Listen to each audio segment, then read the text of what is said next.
Welcome to my show. It's a guest here. His name is Pet Bombaci. Mr. Pet, how are you doing, sir? I am wonderful. How are you today? I'm fine. Thank you very much, Mr. Pet. Firstly, you are the founder of Well. Can you please, Mr. Pet, discuss more about yourself and how you are doing currently now, sir? Yeah, I founded Gen Well back in 2016. We're a human connection movement, and we're working to educate, empower, and catalyze the world about the importance of face-to-face social connection as a proactive step that we can all take for our health, our happiness, our longevity, and for the betterment of society.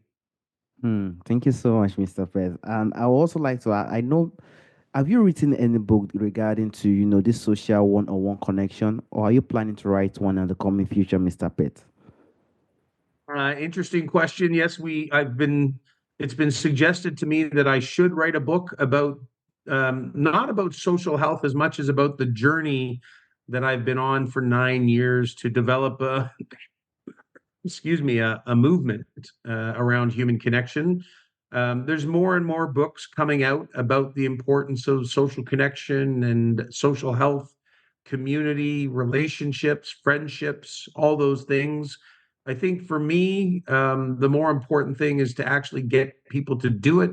And that's really the focus of GenWell is to really help people, give them practical tools that they can hear on a podcast like this, that they can go out and start building better social connections and social health starting today. Completely agree. Thank you so much, Mr. Pace. I would like to go to that social connection, which is the face-to-face interaction. We're in a world whereby technology has taken over a lot of things. We do have a lot of social connection through the social media. We have a lot of social media where we could just connect to anybody around the world. So I would like to ask again, why do you feel or why do you think face-to-face interaction it's why do you feel like it is still important, so crucial for mental and our physical health today, Mr. Pett? Well, there was one study that came out at the end of the global pandemic from Montreal that said that digital connection, what we're doing right now, has less brain activity. Face to face connection has 9 times the brain activity of a digital connection. So, and we know that 80 to 90% of communication is nonverbal. And so when you and I are connecting through this two-dimensional screen, I don't get to see, you know, how tall you are. Are you leaning into the conversation? I don't get to see so many of the aspects that build communication. And so I think digital technology is a wonderful supplement to the connections that we have, but it can't replace human interaction face to face. That's what we need to survive. That's how we need to work together to overcome challenges and problems that we might be facing so that we actually build a network and a community of people that can help us through the ups and downs that we all face in life. Thank you so much, Mr. Pett. And I would just like to dive to the point of impress like self-esteem and confidence. There are many ways, probably practice, one can use to build confidence and self-esteem. But people too would like to know if social, like one-on-one connection, if someone is having this daily social face-to-face interaction with people, at least confidence will build if someone have such interaction in a daily basis.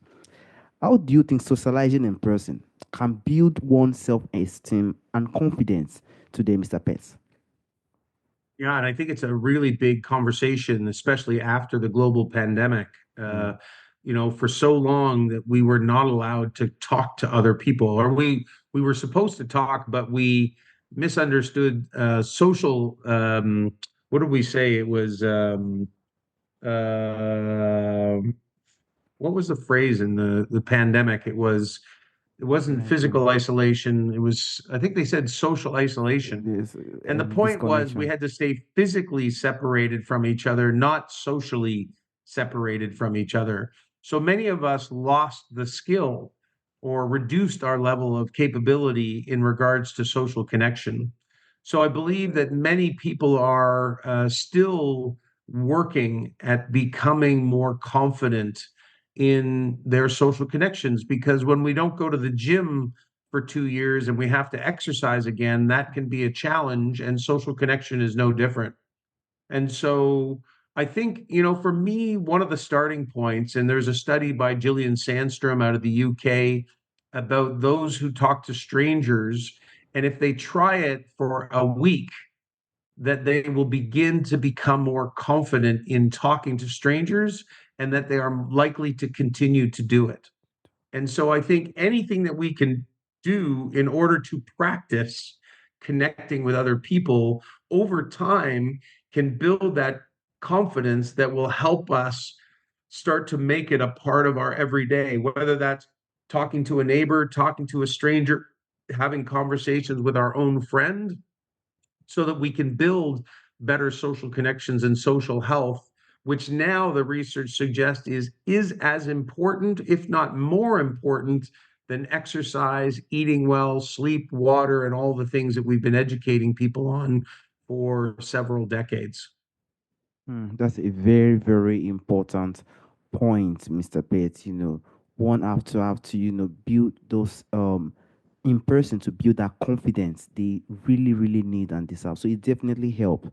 And there's a phrase, Mr. Pet, you will definitely know this. They will say there are some people that are extroverts, they are more of outsider. There are some people that are introverts, they are more of lonely, like have this character of being more lonely in life. So how do you think introverts or people that are socially anxious, some people are just socially, they find it difficult to, interact with people one on one.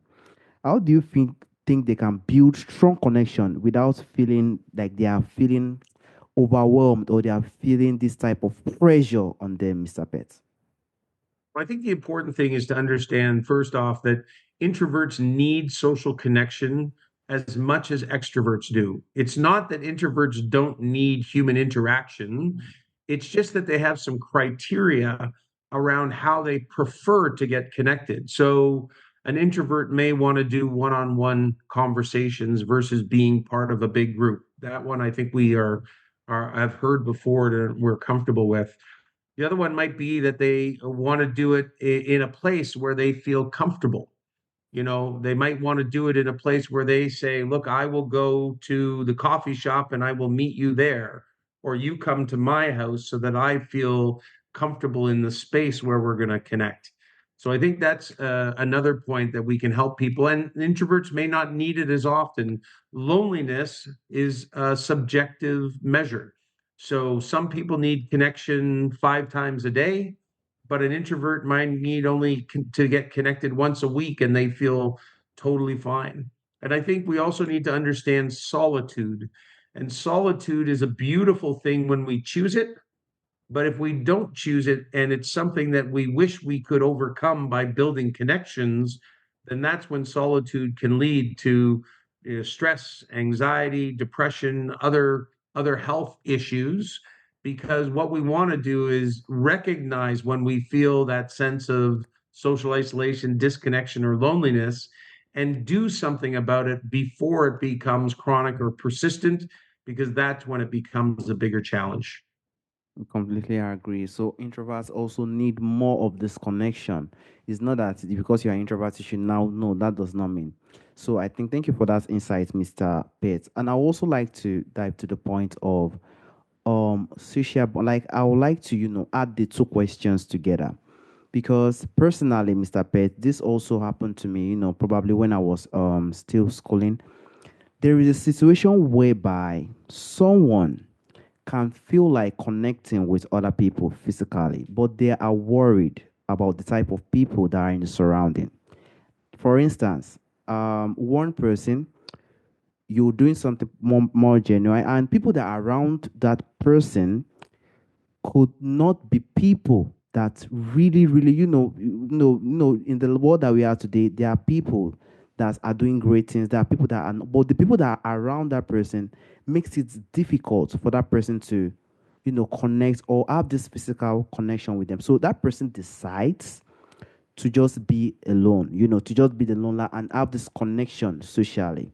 I would like to know the solution about that because is the person believe that it's better that person have this connection to probably online and stuff like that than having it with people that could even influence him or her in a terrible way, probably to do something terrible or stuff like that. A lot of things are happening today, Mr. Pet. So how do you think a person can work on that when it comes to physical connect? Do you feel like that person could go elsewhere or live a life of vacation or stuff like that? What do you think that person can do? And what do you think are the best strategy if someone have maintained a bond? How can you think someone can maintain that bond as they grow older and older and older and older till probably anything come in the coming future? Like I would like to join that to question, Mr. Pet. Wow, that's a really, really big question. So I think it's really important for people to recognize that yes, toxic relationships and toxic might be because of conflict, and toxic relationships might be because the people around you influence you to not live your best life, who may take you to do things that may not be adding value to your life and may actually harm you in some way, shape, or form. So, I just wrote down a few things here. Number one, I'm a big believer that volunteering is a great way for us to connect with other people who believe in a better world. And those opportunities to give back and to meet other empathetic and compassionate people may be the start of connecting with a new community that, excuse me, that adds value to your life versus takes value away. I think of finding a mentor. And so, whether it's somebody who is in emergency services, a police officer, maybe somebody from a community center, maybe a teacher, maybe somebody could be a fireman, could be an ambulance, somebody of of somebody who could be a Experience. mentor, who could guide us in better directions. So ask for help. I think today more than ever, people want to help. We need to help. It's a part of having purpose in our lives. So I think it's really in the case of, whether the individual asks for help or maybe somebody else sees that somebody is struggling and that we can offer our time to connect with somebody and say, can I spend my time to give you better guidance or help you along your journey? And then obviously, if we have supportive family or friends, who add value to our life, maybe, excuse me, we need to make better choices as to who we spend more time with. I think there's a research out there that says we at times can cycle through our relationships every 7 years. And so understanding that we will have some lifelong friendships, but we will also have an opportunity to meet new people as we go through life, and really understanding who is adding value to our life and who may not be adding value. I think that really answered the whole question. Thank you so much, Mr. Pet, for that insight. I think the No people will problem, my now friend. understand more. And, if they're having such situation, they know how they could also, scale up themselves to see how they could add impact to other people voluntarily and a mentor and stuff like that. Thank you so much, sir. And I would Yeah, like to cheers, my go friend. dive to the point to the of the younger generations today, Mr. Pate. We are majority of the younger generation. I'm also one of them. We are probably also the future of tomorrow. We have to see how things are evolving. We have to learn from people like you as we are doing today. So how do you think we can also continue to encourage younger generation to prioritize real world social interaction? We have a lot of things now that are causing a lot of distraction when it comes to social face to face interaction, which really helps a lot. So how do you think younger generation can, prioritize real world interaction over screen time? A lot of screen time today, Mr. Pitt. Yeah, well, I think what we need to recognize is that the solution isn't just telling young people that they need to put the phone down and connect, because we've been trying that for 20 years and it hasn't worked. And we need to recognize that we are up against teams of behavioral scientists at all these platforms whose sole purpose is to distract us from living a more connected life in which makes us happier and healthier. So our belief at Genwell is that the solution is not about individual empowerment. It's not about telling people to put the phone down and that they should get more connected, because frankly, they're the ones that are probably struggling to do it and they want to be connected, but they find it very difficult to put the phone down because these things were built to actually distract us. So I think our approach is very much a community approach. And it's why we have 7 campaigns that we run throughout the course of the year that are intended to encourage people Mm, to make social connection a priority in their life. Because the problem right now is that because everybody is so busy and so distracted, if we don't find a common time where we all focus our attention on getting connected, then you may want to get connected. But if everybody else is busy or distracted on their phone, then we can't solve the problem. mm, And so we need to educate people, but then we also need to catalyze them to take action simultaneously, because that's actually how we help a young person who wants to connect but they find it really difficult to put this down, is that we actually take them by the hand and we say, come, we're going to get the community together. We're going to play basketball. We're going to play soccer. We're going to play a game. We're going to play cards, a board, whatever it is. We're going to get people together and go for a hike. We need to do this together because only by doing it together will we make it easier for everybody to participate. yes, it's not all about talking, it's about putting those things into action. Thank you Action. so much, Mr. Pet, for that insight. And a lot of things are also happening today, but we also, I used to say something, Mr. Pet.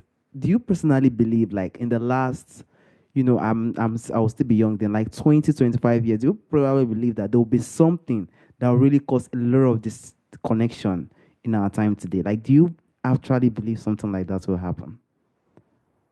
Do I think that how disconnected we are? Did I Yes. think 25 years ago that that would happen? Yeah. Well, I didn't. And I think the interesting thing is when I first got my phone, it was just a phone. What it is today is a lot different than what it was 25 years ago.